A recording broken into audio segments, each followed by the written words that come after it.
Hai, Shalom. Kembali lagi bersama dengan saya di channel saya Jimin Waruhu. Saya membuat channel ini untuk membantu saudara berpikir secara biblikal. Dan pada hari ini, saya melanjutkan untuk menguraikan tentang bagaimana kita menafsir dengan eh, pendekatan makroskopik. Apa yang saya maksud dengan pendekatan makroskopik? Yaitu kita harus menafsir sebuah konteks dari konteks yang lebih besar. Jadi seringkali pada waktu menafsir, kita langsung menafsir pada kata atau pada ayat per ayat. Namun sesungguhnya sebelum kita sampai ke ayat per ayat, kita harus lihat konteks yang lebih besar, yaitu yang menaungi dari ayat tersebut. Nah, yang menaungi sebuah ayat adalah sebuah pasal atau sebuah paragraf. Yang menaungi sebuah pasal atau sebuah paragraf adalah sebuah kitab. Di mana pasal atau di mana paragraf itu berada, dia pasti berada dalam sebuah kitab. Nah, yang menarik adalah sebuah kitab pastilah mempunyai genre, mempunyai jenis sastra. Jadi, yang merupakan konteks yang lebih luasnya adalah konteks jenis sastranya. Dan lebih luasnya nanti, saya tidak tentukan di gambar ini, yang lebih luasnya adalah konteks perjanjian. Apakah dia konteks perjanjian lama atau konteks perjanjian baru. Dan konteks yang paling besar adalah seluruh Alkitab itu sendiri, dari Kejadian sampai Wahyu. Nah, artinya pada pendekatan makroskopik, kita ketika menafsir sebuah ayat atau sebuah kata atau sebuah konteks, yang pertama kita lakukan adalah kita harus menentukan konteks yang lebih besarnya, yaitu genrenya atau jenis sastranya. Dia termasuk jenis sastra apa. Nah, nanti ke depannya saya akan menguraikan beberapa jenis sastra yang kita bisa temukan dalam Alkitab. Namun dalam pertemuan kali ini saya memberikan contoh real dari pendekatan ini. Apa masalah-masalah yang mungkin timbul dari sebuah konteks. Nah, saya akan berikan contoh tentang kelahiran Yesus di Bethlehem. Saya akan memberikan gambaran tradisional tentang masalah rumah penginapan yang kita temukan dalam konteks Lukas pasal 2. Gambaran Natal atau gambaran kelahiran Yesus ketika kita diberikan drama atau kita membuat drama di gereja pada waktu Natal, kita sering menggambarkan Yusuf dan Maria, mereka berjalan memasuki kota Bethlehem, kemudian mereka mengetuk pintu, dari pintu rumah ke rumah, lalu dari rumah ke rumah semua orang menolak mereka karena semua rumah sudah penuh, dan termasuk rumah penginapan, yaitu hotel, ya, yang dalam pikiran kita hari ini zaman modern itu adalah sebuah hotel. Dan ini kita temukan dalam Lukas pasal 2 ayat 7, ya, di mana dikatakan di sana bahwa mereka tidak menemukan rumah penginapan bagi mereka. Nah, apakah benar demikian bahwa pada akhirnya itulah yang terjadi kepada Yusuf dan Maria? Mereka ditolak, dan kemudian pada akhirnya Yusuf dan Maria mencari kandang, ya, kandang domba, dan mereka masuk ke dalam kandang itu, dan disitulah Yesus lahir. Apakah benar demikian?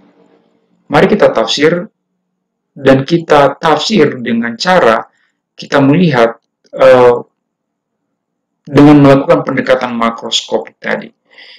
Tadi saya mengatakan bahwa untuk menafsir sebuah konteks kita harus melihat makroskopiknya. Maka kita harus melihat kitab Matius ini termasuk genre apa. Nah, kita lihat bahwa nanti kitab Matius ini adalah termasuk genre narasi.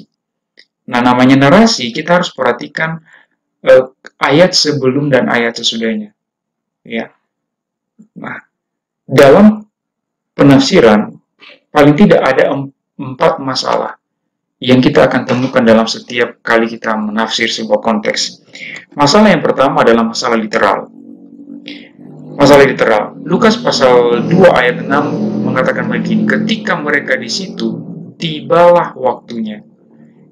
Jadi secara literal, atau secara hubungan logis, apa adanya konteks tersebut, di ayat yang ke-6 dikatakan bahwa ketika mereka di situ, tibalah waktunya bagi Maria untuk melahirkan. Pertanyaannya, mereka di situ sejak kapan? Ayat konteks tidak menjelaskannya. Ya. Seringkali kita berpikir begini, kita sering mengartikan ayat ini ketika mereka tiba di situ. Ayat itu tidak mengatakan demikian, saudara. Seringkali kita berpikir begini kan, ketika mereka tiba di situ, maka Maria melahirkan. Artinya pada waktu mereka nyampai, hari itu juga, malam itu juga, Yesus lahir ke dalam dunia. Tetapi ayat ini secara literal mengatakan ketika mereka di situ. Pertanyaannya, ketika mereka di situ itu mereka di situ sudah berapa lama atau sejak kapan? Ayat ini tidak menjelaskan. Tetapi yang pasti kita tahu bahwa tidak mungkinlah Yusuf mengangkut atau membawa Maria dari Nazaret menuju kota Bethlehem pada waktu Maria sudah 9 bulan, sudah mepet mau melahirkan. Itu tidak mungkin, impossible. Artinya apa? Pastilah minimal beberapa bulan sebelum Yesus lahir, Yusuf sudah membawa Maria ke Bethlehem. Artinya ketika mereka di situ itu bisa saja beberapa bulan sebelumnya. Nah, ketika mereka sudah di situ, maka tibalah waktunya bagi Maria untuk bersalin atau melahirkan. Ini masalah literal yang pertama. Artinya apa adanya teks, apa adanya konteks. Artinya Yusuf dan Maria sudah di situ. Bukan pada waktu Yesus malam itu juga lahir, baru mereka nyampe di situ, tapi mereka sudah di situ ketika mereka di situ. Dan masalah yang kedua adalah masalah gramatikal. Kalau kita perhatikan bahwa kata rumah penginapan dalam bahasa aslinya adalah kataluma.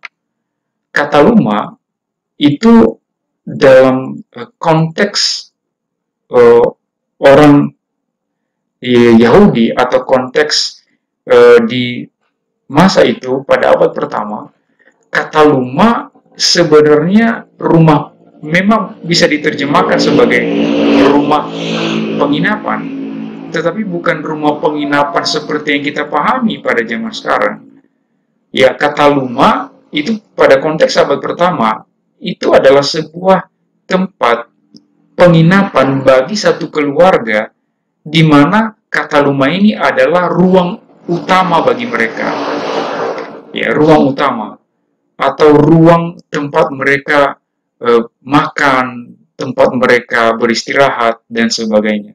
Itulah kata lumah, artinya ruang tempat mereka rest, ruang tempat mereka bersantai atau beristirahat. Nah, artinya kata lumah tidak seperti rumah penginapan yang kita bayangkan, itu adalah sebuah hotel atau itu sebuah losmen atau sebagainya. Tidak, saudara. Karena kita harus melihatnya dalam konteks abad pertama. Nah, nanti ada hubungannya dengan masalah kultural.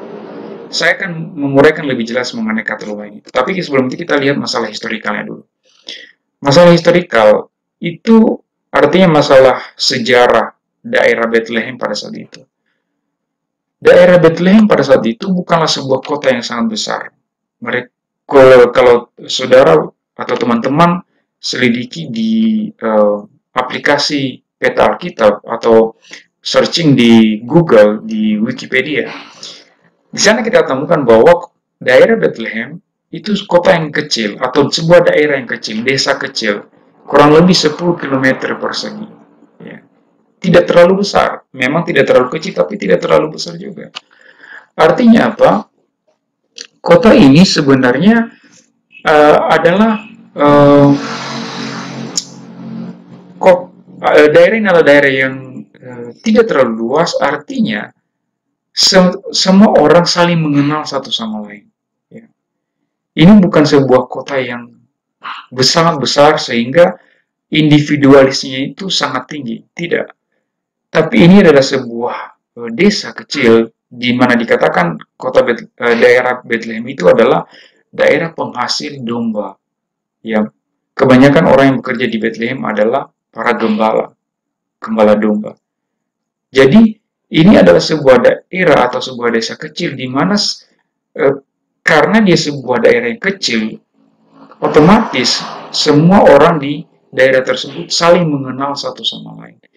Dan ketika sebuah daerah semakin sempit dan saling mengenal satu sama lain, maka jiwa sosialnya itu semakin tinggi. Artinya apa? Sangat kecil kemungkinan Yusuf dan Maria ini ditolak oleh sanak saudaranya pada waktu mereka datang.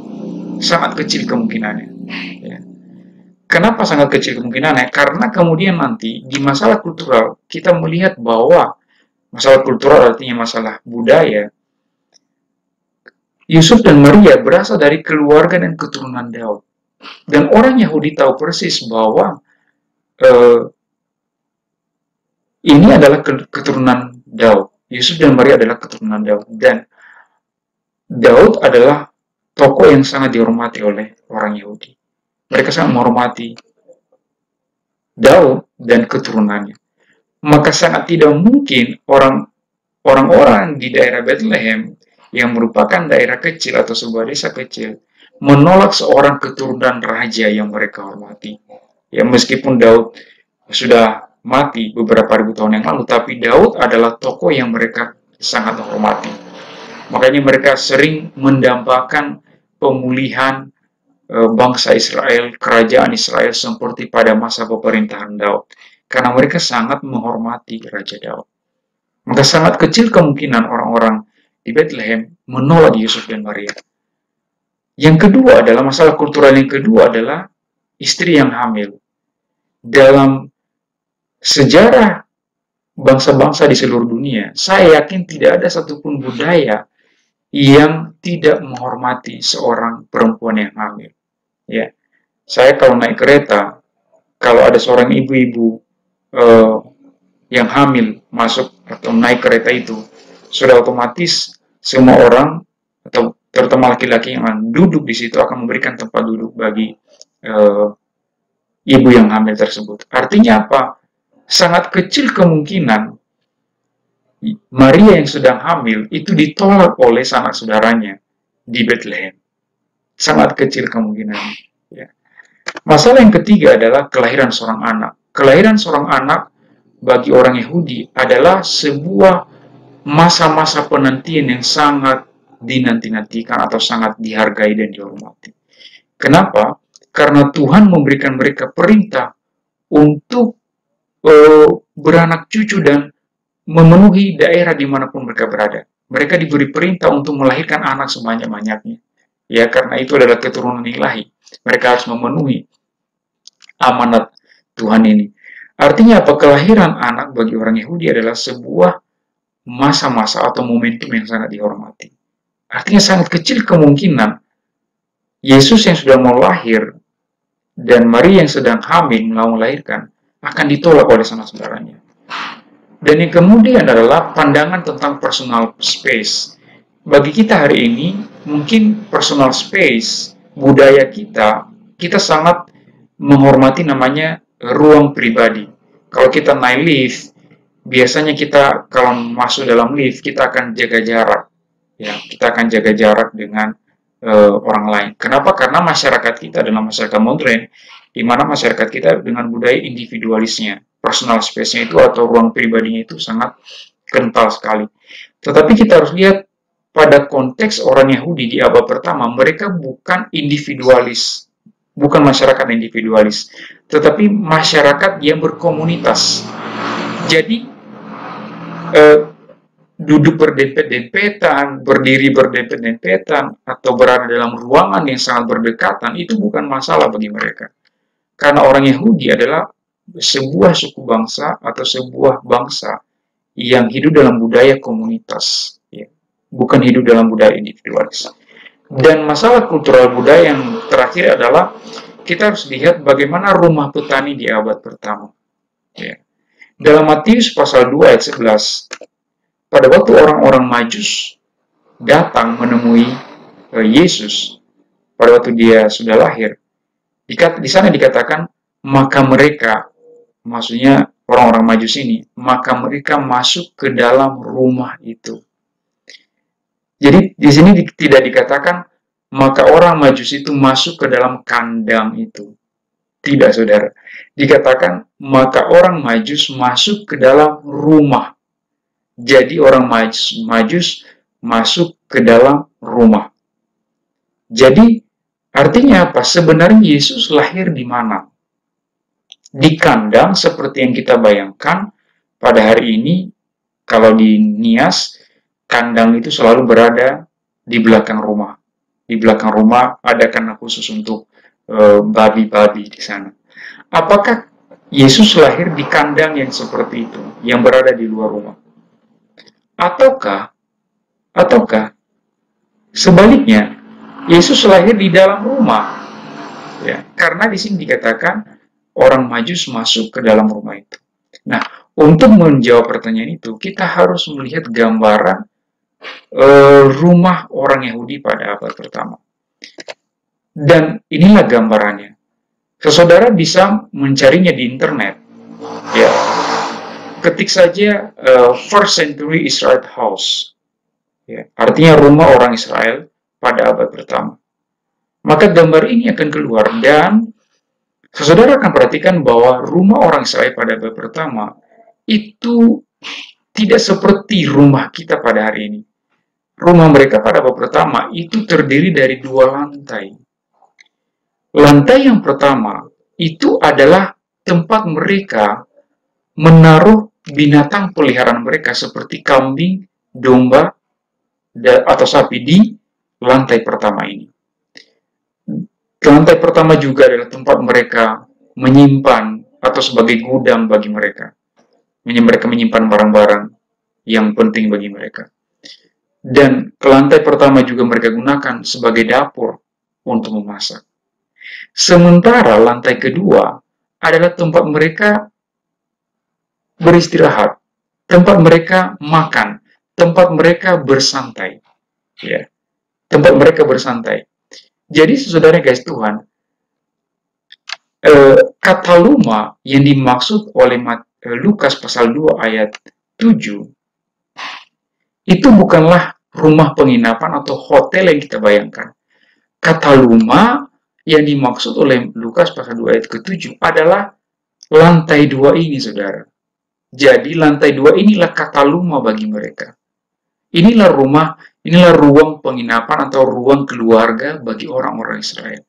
Jadi yang sudah penuh pada masa itu, kata luma itu sudah penuh. Bukan berarti semua hotel sudah penuh pada masa Yesus datang. Tetapi yang dimaksud adalah lantai 2 atau ruang keluarga, kata luma, ruang keluarga di rumah-rumah saudara Yusuf dan Maria di Bethlehem sudah penuh semuanya.